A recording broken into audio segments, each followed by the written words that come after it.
Hello everyone, welcome to the YouTube page of MAFEC, and this is the ninth lecture of the series Indian Polity by M. Lakshmikant. And in the last class, we were covering first part of the fourth chapter, and that is preamble of the Constitution. All right. So in that preamble of the Constitution, what we covered? We covered text of the preamble. We also covered ingredients of the preamble. After that, 5 keywords were also covered. That is sovereign, socialist, secular, democratic, and republic. ठीक है. तो in this session, we will cover remaining 4 features of the preamble. That is these 4 keywords. That is justice, liberty, equality, and fraternity. Apart from that, we will also cover significance of the preamble as a part of the constitution, and amenability of the preamble. ठीक है. तो इसके साथ जो है ये chapter आज and हो जाएगा. Preamble of the constitution. आइए जल्दी से हम लोग जो है शुरू करते हैं और इसको ख़त्म भी करते हैं. तो इन द लास्ट क्लास ये हमने प्रियम्बल तक, गणतंत्र तक कर लिया था. ठीक है. अब आइए जस्टिस से हम लोग शुरुआत करते हैं. जस्टिस की जब हम लोग बात करते हैं तो यहाँ पे कहा जा रहा है कि justice embrace 3 distinct forms. 3 forms के जस्टिस की बात की जाती है.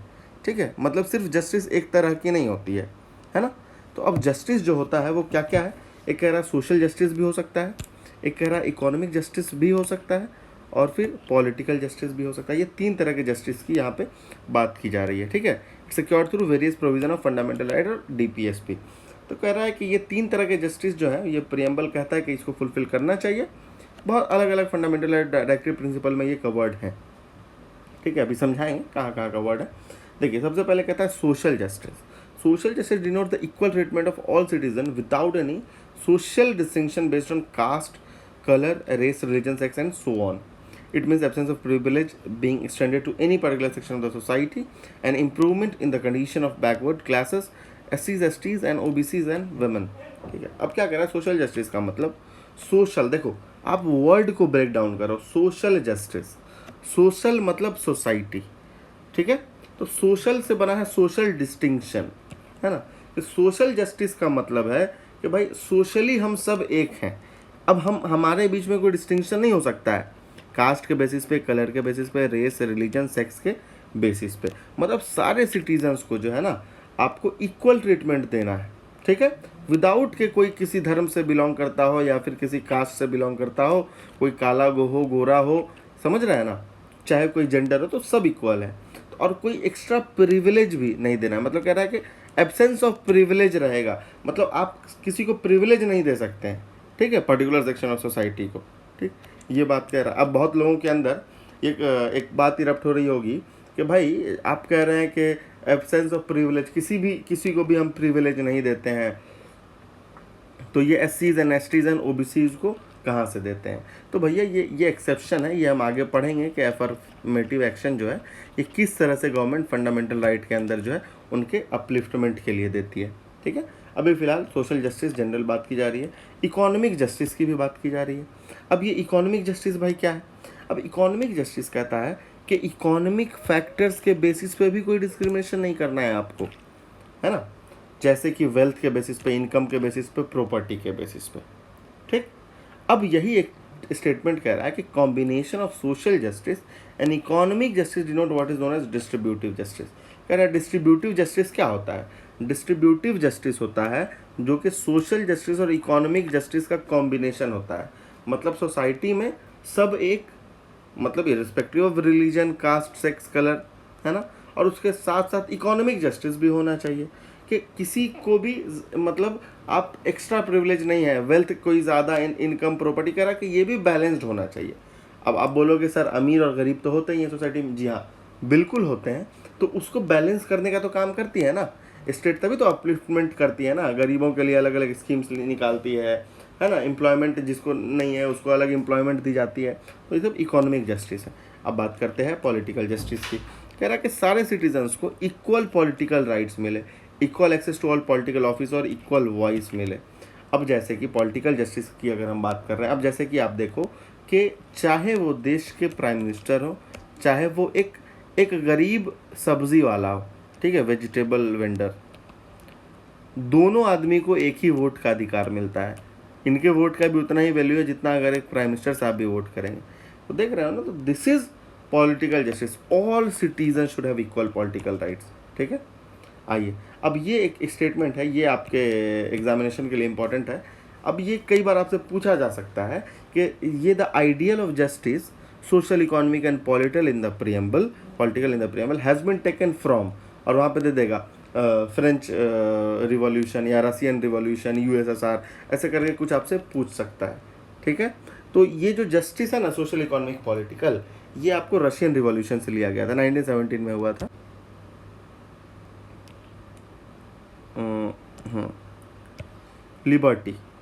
लिबर्टी अब देखते हैं नेक्स्ट टर्म में हमारा। लिबर्टी क्या होता है भाई? लिबर्टी का मतलब हो रहा है कि it means absence of restraints on the activities of individual. Liberty है ना। अब भाई लिबर्टी की जो बात कर रहे हैं, लिबर्टी का मतलब होता है कि किसी के ऊपर रिस्ट्रेंट ना हो on the activities of individuals and at the same time providing opportunities for the development of the individual personalities। Liberty क्या कह रहा है? लिबर्टी का मतलब है कि आपको इंडिविजुअल इंसान की पर्सनालिटी डेवलपमेंट भी करनी है, और उसके साथ में आपको क्या कह रहा है कि आप उनको कोई काम करने से रोक भी नहीं सकते हैं, है ना। अब लिबर्टी फॉर एग्जांपल अगर मैं आपको कहूँ कि अब मेरा मन है कि मैं अभी इंडिया गेट जाऊँ घूमने के लिए, और मुझे रास्ते में बेवजह रोक दिया जाए, तो ये आप काम नहीं कर सकते हैं, बेवजह नहीं रोक सकते हैं, है ना। इंडिविजुअल जो पर्सनालिटीज़ होती हैं लोगों की, अब उनका डेवलपमेंट है, उसके लिए अपॉर्चुनिटीज़ आपको प्रोवाइड करनी है, ये भी लिबर्टी के अंदर आता है। ठीक है, अब preamble secure to all citizen of India, liberty किस किस चीज़ की लिबर्टी होती है? अब देखो, अब वो हम समझते हैं, बहुत अलग अलग तरह की लिबर्टीज़ हैं। लिबर्टी ऑफ थॉट हो सकता है, लिबर्टी ऑफ एक्सप्रेशन हो सकता है, बिलीफ हो सकता है, फेथ हो सकता है, वर्शिप हो सकता है, ये अपने इंडियन प्रियम्बल में दिया हुआ है। Through their fundamental right enforceable in the code of law in case of violation.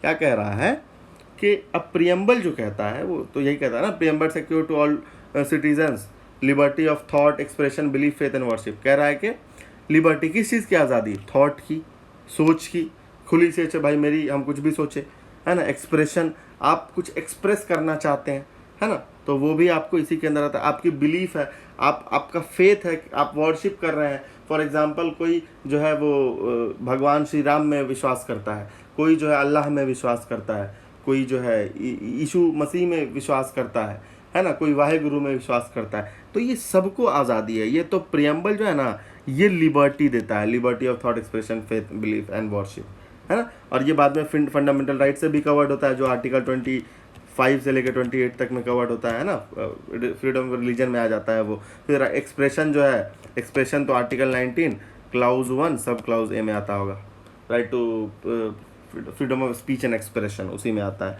आप एक्सप्रेस करने की आज़ादी, है ना।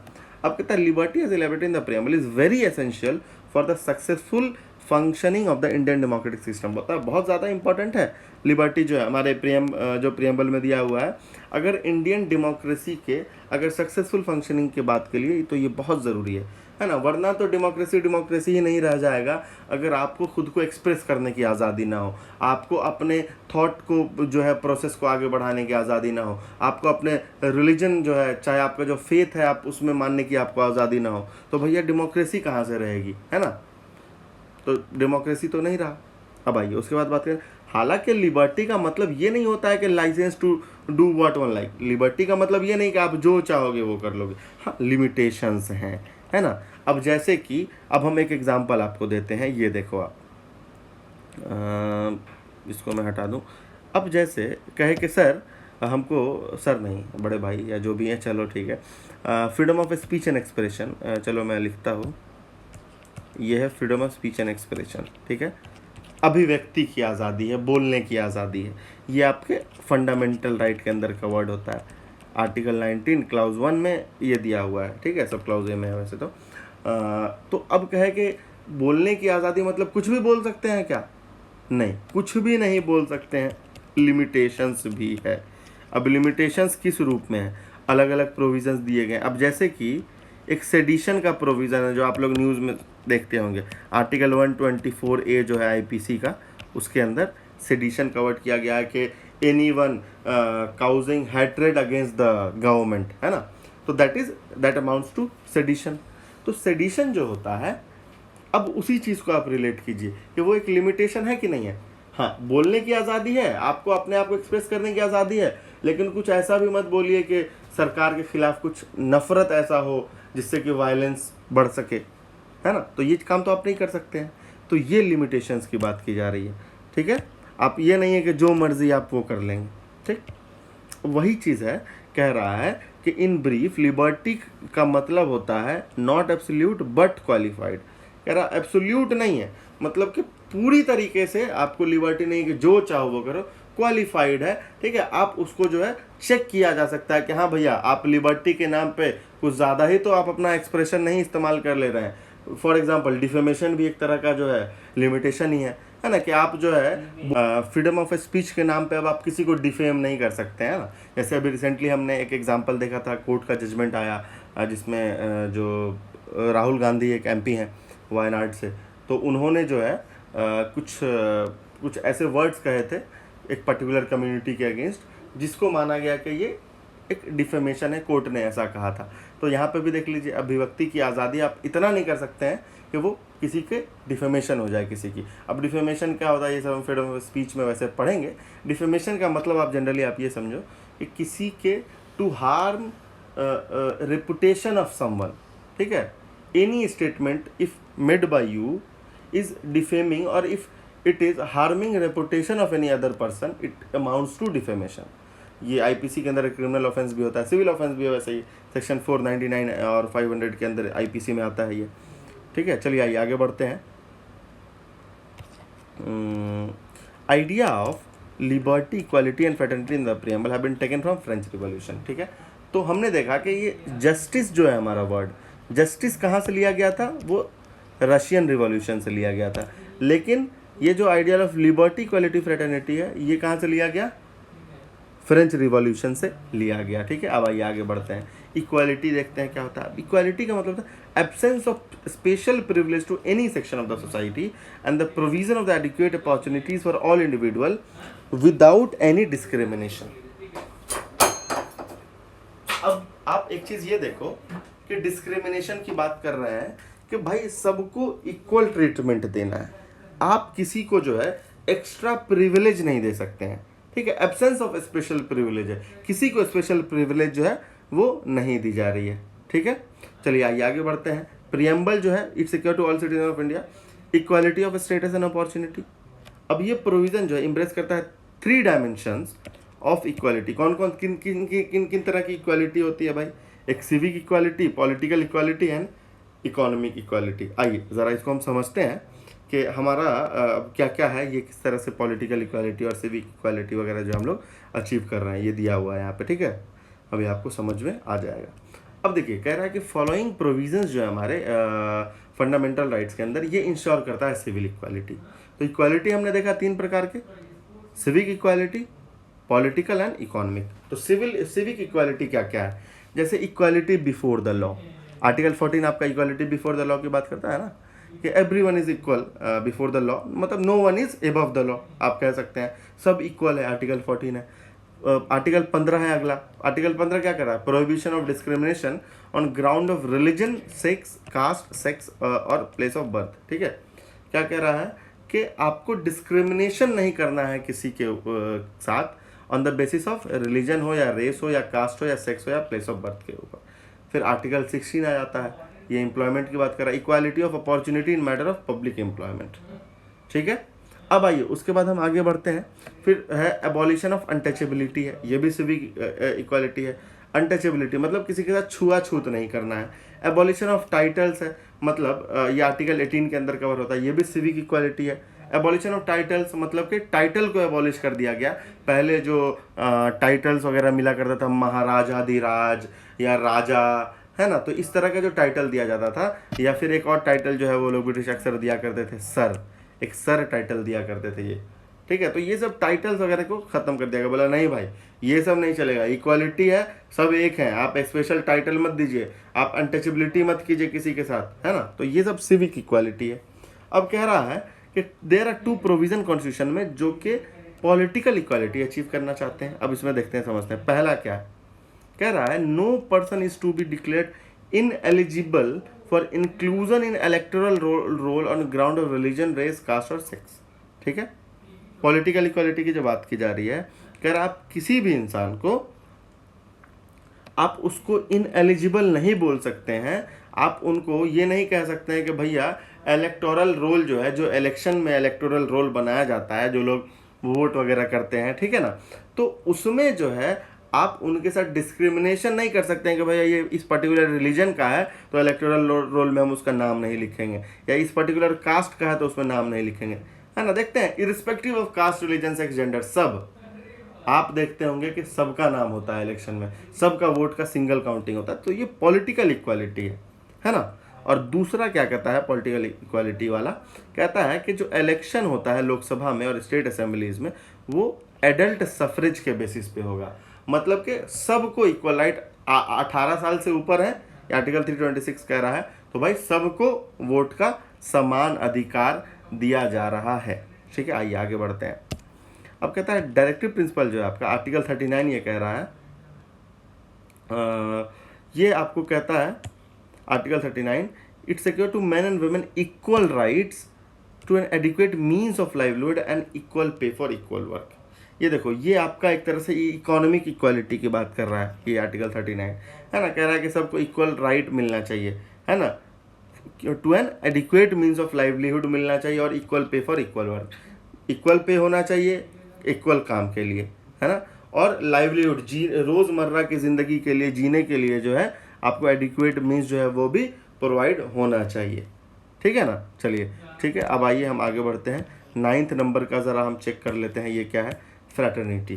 फ्रैटर्निटी का मतलब होता है sense of brotherhood, sense of brotherhood. अब देखो, अब आपको अगर मैं आपको आसान भाषा में अगर फ्रैटर्निटी समझाऊं, मतलब ये कि आपस में जो भाईचारा होता है हम लोगों का, उसी को हम फ्रैटर्निटी कहते हैं। समझ रहे हैं, मतलब एक ही देश है हमारा, सब एक तरह का सारा काम, मतलब एक इक्वल राइट्स वगैरह हम लोगों को मिल रहे हैं, ठीक है, और हम लोग एक ही साथ रहते हैं, एक दूसरे को सपोर्ट करते हैं, है ना, दोस्ती है हमारे बीच में, हम एक दूसरे की मदद करते हैं, भाईचारा की भावना होती है, बंधुता की भावना होती है, ये सब फ्रैटर्निटी इसी को कहते हैं, ए सेंस ऑफ ब्रदरहुड। तो कॉन्स्टिट्यूशन जो है प्रमोट करता है फीलिंग ऑफ फ्रैटर्निटी, किस तरह से, सिंगल सिटीजनशिप से। ये बहुत इंपॉर्टेंट चीज़ है। अब फ्रैटर्निटी, सिंगल सिटीजनशिप, अब जैसे कि हम लोग जो है अगर कोई एक इंसान कश्मीर से हो, वो बोलेगा आई एम फ्रॉम कश्मीर, ठीक है, और एक आदमी बोले आई एम फ्रॉम केरला, ठीक है, एक बोल रहा है आई एम फ्रॉम कश्मीर, एक बोल रहा है आई एम फ्रॉम केरला। अब कोई जम्मू एंड कश्मीर में भले उनका बर्थ प्लेस हो या केरला में भले उनका बर्थ प्लेस हो, सिटीजनशिप तो उनकी एक ही है। ये जो बंदा है जम्मू एंड कश्मीर वाला, he is also an Indian and this Kerala वाला person is also an Indian, तो दिस इज सिंगल सिटीजनशिप, है ना। तो ये सिंगल सिटीजनशिप है कि भारत के किसी भी कोने में कोई इंसान हो, हम सब भारतीय हैं। ये फ्रैटर्निटी की भावना जो है ये आपको प्रियम्बल दिखाता है ना। और यही फंडामेंटल ड्यूटी आर्टिकल 51A जो है ये कहता है, it shall be the duty of every citizen of India to promote harmony and spirit of common brotherhood among all people of India, transcending religious, linguistic, regional और sectional diversity।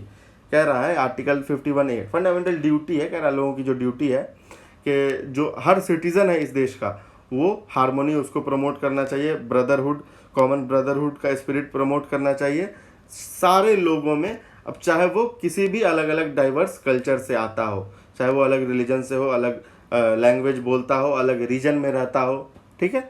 तो ये एक बंधुता की भावना, फ्रैटर्निटी की भावना, ठीक है। आइए आगे बढ़ते हैं। फिर क्या कह रहा है, preamble declares that fraternity has to assure two things, दो चीज़ एश्योर करता है preamble, dignity of the individual and unity and integrity of the nation. तो फ्रैटर्निटी जो है दो चीज़ एश्योर कर रहा है, एक तो डिग्निटी इंसान की और दूसरा यूनिटी और इंटीग्रिटी जो है नेशन की, ठीक है। अब इंटीग्रिटी वर्ड तो बाद में लाया गया था, है ना। अब चलो आप लोग कमेंट बॉक्स में मुझे कमेंट करके बता दो कि ये इंटीग्रिटी के साथ कौन से और दो वर्ड हैं जो कि ये 42nd अमेंडमेंट के बाद जो है ऐड किया गया था। देखो अभी तक जो मेरा लेक्चर फॉलो कर रहा होगा 7-8-9 वीडियोस से, आप देख रहे होंगे कि बार बार चीज़ों का रिपीटेशन हो रहा है ना। मैं 4-5 बार 7 बार बोल चुका हूँगा कि भाई these are the 3 words which were added to the constitution, which were added to the preamble by this amendment, है ना। सोशलिस्ट, सेक्युलर, इंटीग्रिटी जो 3 वर्ड्स थे। तो मैं स्टार्टिंग का जब आपको चैप्टर पढ़ाया हूँ, फीचर्स ऑफ द कॉन्स्टिट्यूशन जब पढ़ा रहा था उसमें भी मैं बताया हूँ, शुरू किया तब भी बताया हूँ, प्रीएम्बल पढ़ा रहा हूँ तो भी बता रहा हूँ। तो आप देखो रिपीटेशन हो रहा है ना, तो इसी से चीज़ें बार बार याद होती हैं। अब अगर आ जाए तो आप आसानी से उसको जो है एग्जामिनेशन में बता दीजिएगा कि हाँ भैया these are the 3 words which are added to the preamble by this 42nd constitutional amendment act 1976। ठीक है, चलिए अब आपका ये इतना काम आपका एमसीक्यू बेस्ड एग्जामिनेशन के लिए नहीं है, मोस्ट ऑफ द एग्जामिनेशन के लिए नहीं है।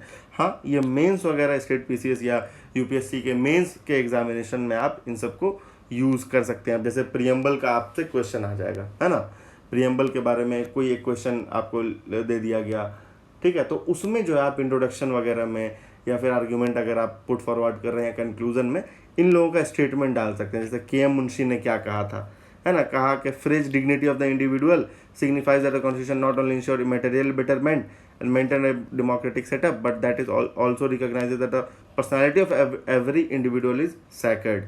This is highlighted through some of the provision of FR and DPSP which ensure the dignity of individual. देखो इन सब चीज़ों पे मैं ज़्यादा स्ट्रेस नहीं करूँगा और मैं आपको भी बोलूँगा ज़्यादा आप स्ट्रेस मत मारिए, ठीक है। ये सब चीज़ें कहीं इंपॉर्टेंट नहीं है, किसी एग्जाम में आप पे पूछेगा ही नहीं कि के.एम. मुंशी ने क्या कहा था। हाँ, मेंस पर्सपेक्टिव से जैसे अगर याद रह सका, वैसे तो मैं तो बिल्कुल इसको याद नहीं करूँगा, ठीक है। मैं आपको एक चीज़ बता रहा हूँ कि अब ये ठीक है, उन्होंने जो बोला एक पर्टिकुलर स्टेटमेंट के बारे में बोला, डिग्निटी ऑफ द इंडिविजुअल के बारे में बोला, इतना एकदम डीप घुस करके तो यूपीएससी या कोई एग्जामिनर आपसे पूछेगा नहीं, ठीक है। Further the fundamental duty also protect the dignity of women by stating that it shall be the duty of every citizen of India to renounce practices derogatory to the dignity of women, also makes it the duty of every citizen of India to uphold and protect the sovereignty. ठीक है भैया, okay good, ठीक है। फिर phrase unity and integrity of the nation है। अब ये कह रहा है कि जो unity and integrity of the nation जो फ्रेज है, ये इम्ब्रेस करता है साइकोलॉजिकल और territorial dimension of national integration को, ठीक है। जैसे आर्टिकल 1 जो वो क्या कहता है, it describes India as a union of states to make it clear that the state have no right to secede from the union, है ना। क्या कहता है आर्टिकल 1 कि भैया स्टेट के पास राइट नहीं है कि वो सीसेड कर जाए यूनियन से। मतलब भारत जो हमारा कंट्री है, इंडिया है, अब फॉर एग्जांपल अगर हम बोलें कि दिल्ली या फिर बिहार ये नहीं बोल सकता है कि वो इंडिया से बाहर सीसेड कर जाएगा, हट जाएगा, अलग हो जाएगा, नहीं, ये नहीं हो सकता है ना। यूनियन ऑफ स्टेट्स है, implying the indestructible nature of the Indian union. वही कह रहा है कि इंडियन यूनियन जो है हमारा भारत देश का जो यूनियन बनाया गया, जो समूह बनाया गया, वो इनडिस्ट्रक्टिबल है, इसको डिस्ट्रक्ट नहीं कर सकते हैं, ख़त्म नहीं कर सकते हैं। ये नहीं बोल दें कि हाँ चलो इसमें से आप बिहार आप अलग हो गए, नहीं, इनडिस्ट्रक्टिबल नेचर है इसका, ठीक है। Aims at overcoming hindrances of national integration like communalism, regionalism, casteism, linguism, secessionism and so on. तो कह रहा है कि ऐसा क्यों किया गया कि इंडिया के यूनियन को इनडिस्ट्रक्टिबल नेचर का क्यों बनाया गया कि आप उसको अलग ही नहीं कर सकते हैं, सब एक हैं, मतलब जितने राज्य हैं, जितने यूटीज़ हैं, यूनियन टेरिटरीज वगैरह, एकदम सब एक जुड़े हुए हैं। ऐसा इसलिए किया गया है कि कोई हिंड्रेंस ना आए नेशनल इंटीग्रेशन में, है ना। मतलब कि अब चाहे अगर हम रिलीजन के बेसिस पे बात करें या रीजन के बेसिस पे बात करें, कास्ट के बेसिस पे बात करें, लैंग्वेज के बेसिस पे बात करें, ठीक है, तो ये सब सारी चीज़ों का कन्फ्लिक्ट ना आए, समझ रहे हैं आप। अब इसमें तो चलो कम्युनलिज्म तो आपको समझ में आ गया होगा। कम्युनलिज्म क्या होता है, धर्मवाद, है ना, धर्म वाला जो सिस्टम है कि कम्युनलिज्म, कम्युनल वर्ड जहाँ से आता है ना, सांप्रदायिकता, कम्युनलिज्म सांप्रदायिकता हिंदी में बोलते हैं। रीजनलिज्म है ना कि एक पर्टिकुलर प्लेस का रीजनलिज्म जो प्रमोट किया जाता है पर्टिकुलर प्लेस को लेकर के। कास्टिज्म जो प्रमोट किया जाता है, लिंग्विस्ट अब एक ही लैंग्वेज को अपने बढ़ाना चढ़ाना। सेशनिज्म, सेशनिज्म का मतलब क्या होता है, इसका मतलब होता है सेशेशन। देखो सेशनिज्म किस वर्ड से बना है, सिसेशन वर्ड से बना है, ये इसी से बना है ना। और सिसेशन का मतलब क्या होता है, सिसेशन का मतलब होता है कि आप सेपरेट नेशन बनाना चाहते हैं, है ना। तो इन सब आइडिया से बचा जाए, इसीलिए ये इंडिया का नेचर जो है, इंडियन यूनियन का इनडिस्ट्रक्टेबल नेचर बनाया गया, ठीक है, आई बात समझ में आपको? चलिए आगे बढ़ते हैं। अब ये यहाँ तक तो हो गया, हमने देख लिया। अब हमारा क्या बचा? अब हमारा सिग्निफिकेंस क्या है प्रियम्बल का, ये देख लेते हैं। अब ये आपके MCQ बेस्ड एग्जामिनेशन के लिए नहीं इंपॉर्टेंट है, लॉ एंट्रेंस के लिए नहीं इंपॉर्टेंट है, UPSC के लिए नहीं इंपॉर्टेंट है, MCQs वाला मतलब प्रीलिम्स के लिए, ना ही अदर प्रीलिम्स के लिए इंपॉर्टेंट है। अब ये आपका मेंस पर्सपेक्टिव वाला चीज़ यहाँ दिया हुआ है, डायमेंशन है, ठीक है। तो चलिए देख लेते हैं। अब यही आप जब मैं आपको पढ़ा रहा हूँ, आप हमारे साथ पढ़ रहे हैं, तो यही बेनिफिट है कि मैंने आपको बता दिया कि भाई this is not important for prelims and ये मेंस पर्सपेक्टिव से, ठीक है, आप इसको देख सकते हैं। अगर आपसे सिग्निफिकेंस ऑफ प्रियम्बल पूछ लिया तो आप लिख सकते हैं। तो प्रियम्बल जो है का सिग्निफिकेंस क्या है, ठीक है, देखते हैं। प्रियम्बल क्या है? इम्बॉडी करता है खुद में बेसिक फिलोसफी और फंडामेंटल वैल्यूज़, जो पॉलिटिकल हो, मॉरल, रिलीजियस वैल्यूज़ वगैरह, ठीक है, जिसपे कॉन्स्टिट्यूशन बेस्ड है। इसमें ग्रैंड और नॉवेल विजन जो है कॉन्स्टिट्यूंट असेंबली का, वो भी है। और ये रिफ्लेक्ट करता है जो हमारे founding fathers of the constitution थे, जिन्होंने इस संविधान को बनाया है, उनके ड्रीम्स एंड एस्पिरेशंस को प्रियम्बल दिखाता है ना। क्योंकि preamble is like a index, और इंडेक्स में वो सारी चीज़ें दी गई हैं जो कि हमारे कॉन्स्टिट्यूशन में इम्बाइब किया गया है। तो ultimately it shows the aspirations of the founding father of the constitution, ठीक है ना। तो आप इस तरह से लिख सकते हैं। वर्ड टू वर्ड याद मत कीजिएगा, कंसेप्ट समझिए, आपके सिग्निफिकेंस, ठीक है। अब इसी में सर अलादी कृष्णा स्वामी अय्यर ने क्या कहा, वो भी कॉन्स्टिट्यूंट असेंबली के मेंबर थे।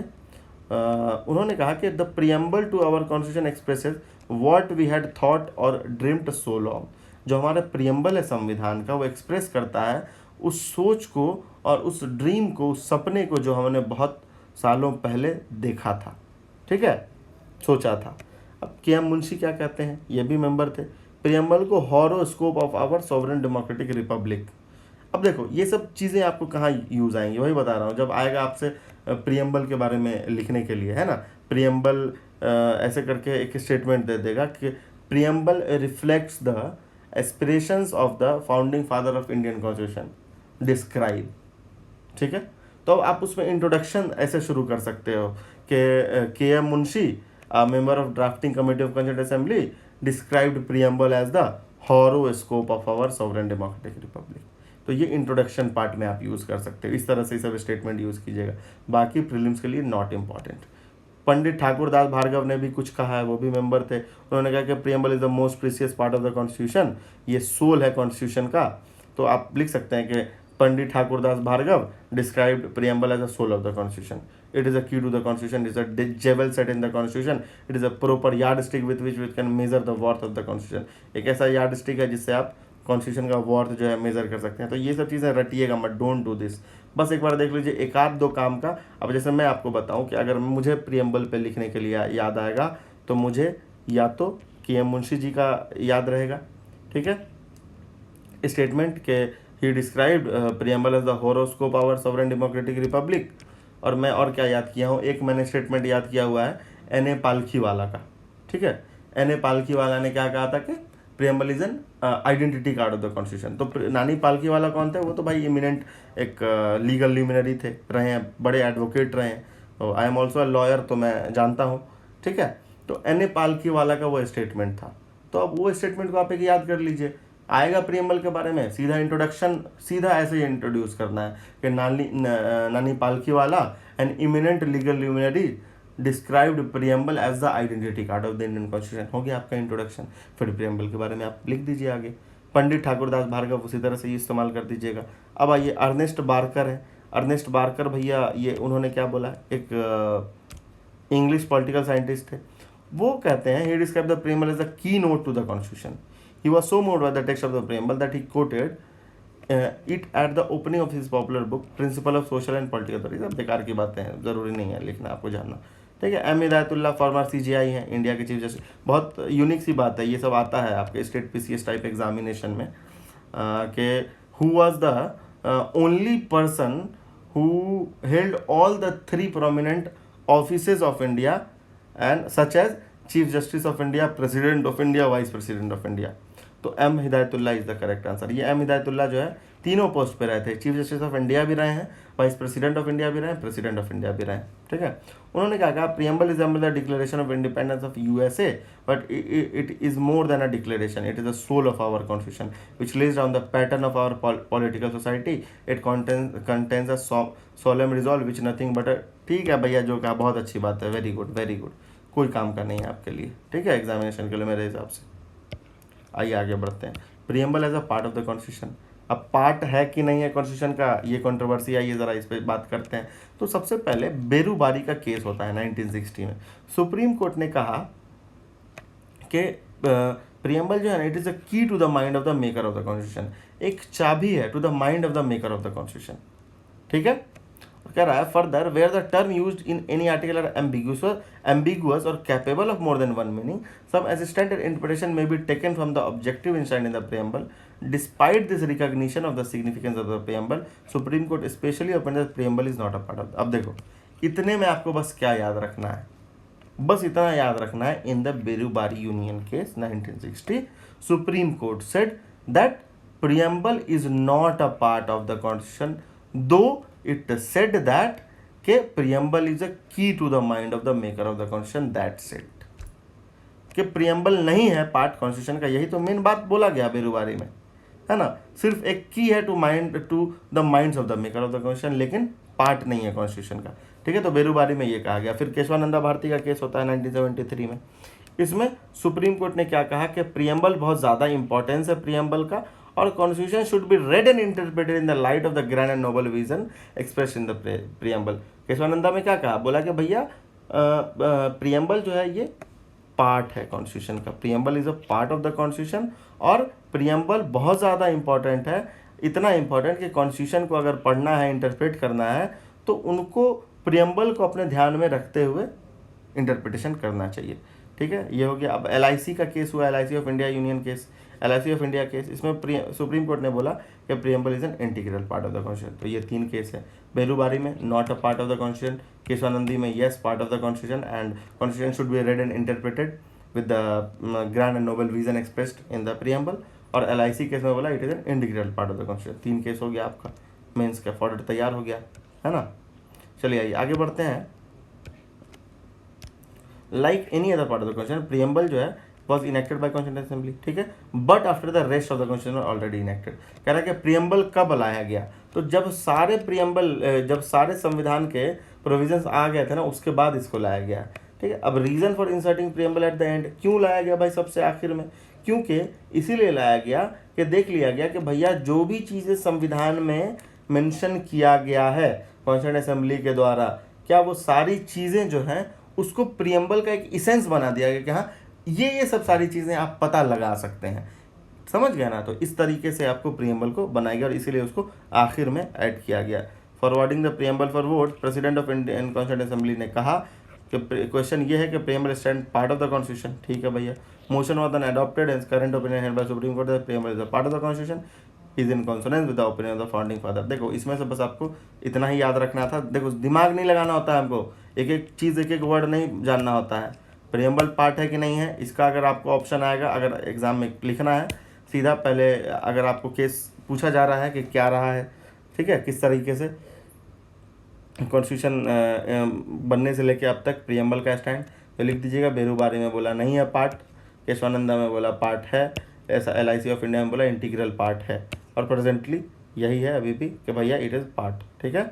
चलिए, 2 thing should be noted, preamble is neither a source of power to legislature not a prohibition upon the power of legislature. तो 2 चीज़ बहुत इंपॉर्टेंट आपको ध्यान में क्या रखना है कि प्रियम्बल जो है ना सोर्स ऑफ पावर नहीं है, आप मतलब उसको लेकर के कोर्ट में नहीं ले आ सकते हैं, अभी वो चीज़ आएगा आगे, नॉन जस्टिसेबल। अगर सोर्स ऑफ पावर नहीं है, प्रियम्बल पावर नहीं दे रहा है किसी को, हाँ इंडेक्स का पार्ट है, लेकिन आप उसको अब ये नहीं है कि भैया वही सब कुछ है, क्योंकि ऑलरेडी जो चीज़ें मेंशन्ड है कॉन्स्टिट्यूशन में वो है प्रियम्बल के अंदर, ठीक है। तो सोर्स ऑफ पावर नहीं है एक लेजिस्लेचर को के ऊपर, और लेजिस्लेचर के किसी पावर को प्रोहिबिट भी नहीं कर सकता कि आप फलां चीज़ पे कानून नहीं बना सकते हैं, चूँकि ये प्रियम्बल में दिया हुआ है, ठीक है। उसी तरीके से कह रहा है ये नॉन जस्टिसिएबल है, मतलब आप इसको कोर्ट ऑफ लॉ में नहीं ले जा सकते हैं कि भैया आप ये प्रोविज़न है प्रियम्बल में, तो आप इसीलिए जो है इसको अमेंड करो और ये चीज़ आप मानो, है ना। तो नॉन जस्टिसेबल है। हाँ, क्या कहा जा रहा है, क्या कहा था सुप्रीम कोर्ट ने केशवानंदा भारती में कि the constitution should be read and interpreted with this grand and noble vision of the क्या कहते हैं प्रियम्बल। हाँ, वो चीज़ ध्यान में रखना है, लेकिन ज़रूरी नहीं है कि वो एकदम कोर्ट ऑफ लॉ में जस्टिसेबल हो जाए, ठीक है, ये नहीं है, नॉन जस्टिसेबल है। चलिए यहाँ तक तो आगे बढ़ गए, अब हम आइए आगे बढ़ते हैं। अगला है amenability of the preamble. This is the last of today session. Amenability देखते हैं, प्रियम्बल को अमेंड कर सकते हैं कि नहीं आर्टिकल 368 के अंदर, ठीक है। तो भैया केशवानंदा भारती केस में अमेंडमेंट हुआ, 3 वर्ड ऐड किए गए। अब ये अर्ज किया गया कि प्रियम्बल को अमेंड नहीं कर सकते हैं क्योंकि ये पार्ट ऑफ द कॉन्स्टिट्यूशन नहीं है। पिटिशनर ने क्या कहा कि अमेंडिंग पावर जो होता है आर्टिकल 368 में, उसको हम इस्तेमाल नहीं कर सकते हैं to destroy damage the basic element और fundamental feature of the constitution. ये तो बोला गया पिटिशनर के द्वारा। भाई सुप्रीम कोर्ट क्या कहा, सुप्रीम कोर्ट बोलता है कि प्रियम्बल जो है भैया ये पार्ट ऑफ द कॉन्स्टिट्यूशन है, ठीक है। बेरुबारी के यूनियन केस में बोला था, सुनिए अब आइए तो अच्छा, बेरुबारी में तो बोला था नॉट अ पार्ट। देखिए ध्यान से सुनिए क्या कह रहा है। The court stated that opinion tendered by it in the Berubari union in this regard was wrong. हाँ देखिए कह रहा है ना कि बेरुबारी में जो बोला गया था कि नहीं है पार्ट, ये गलत है। And held that preamble can be amended, कह रहा है कि प्रियम्बल को भाई आप अमेंड कर सकते हैं subject to condition that no amendment is done to the basic structure. तो वही बात, बेसिक स्ट्रक्चर भी ला दिया गया। यही केशवानंदा भारती के बोला कि भैया सब अमेंड करो, तुम प्रियम्बल भी अमेंड करो, लेकिन जो बेसिक स्ट्रक्चर होगा ना, बेसिक फीचर्स जो होंगे प्रियम्बल के, उसको तुम अमेंड नहीं कर सकते हैं, ठीक है। Court held that basic element of fundamental feature of the constitution content in the preamble can not be altered by an amendment under article 368, ठीक है। प्रियम्बल जो है आज अभी तक सिर्फ एक बार अमेंड किया गया है 1976 में, 42nd कॉन्स्टिट्यूशनल अमेंडमेंट एक्ट जब हुआ था, और 3 वर्ड लाए गए थे, सोशलिस्ट, सेक्युलर और इंटीग्रिटी, और इसको वैलिड माना गया था। मतलब कि preamble can be amended but subject to the basic feature of the constitution, ठीक है। तो इस तरह से मैं क्या देख रहा हूँ कि हमने जो है प्रियम्बल का चैप्टर जो है पूरी तरीके से कंप्लीट कर लिया है, और अब आप उसको अपने से पढ़िएगा, अब आपको समझ में आएगा। आप लेक्चर देख सकते हैं 1.25 1.5 के स्पीड से, जैसे आपकी मर्ज़ी है, जैसे आप कन्वीनियंट हैं। अब इसके बाद जो है हम लोग अगले चैप्टर की ओर नेक्स्ट क्लास में बढ़ेंगे, that is 5th chapter union and it's territory. तो तब तक के लिए सावधान रहें, सतर्क रहें और दीजिए मुझे इजाज़त।